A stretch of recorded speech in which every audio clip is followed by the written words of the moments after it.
Hello বন্ধুরা, সবাই কেমন আছেন? আজকের ভিডিওতে আমরা অনেকগুলো কাঁচের ইটকে একটি হাউস বানিয়ে তার ভিতরে আগুন জ্বালিয়ে দেখব কাঁচের ইটগুলো আগুনে গলে যায় কিনা।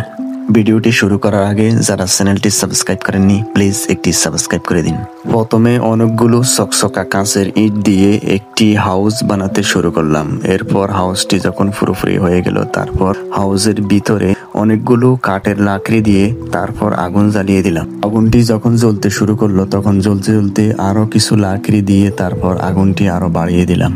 এভাবে আরো অনেকগুলো কাঠের লাকড়ি দিয়ে আগুন জ্বালাতে শুরু করলাম। পুরো একদিন এক রাত যখন আগুন জ্বলা শুরু হলো, পরের দিন সকাল পর্যন্ত আগুন জ্বলতেছিল। যখন সকালবেলা এসে দেখলাম আগুন জ্বলা বন্ধ হয়ে গেছে।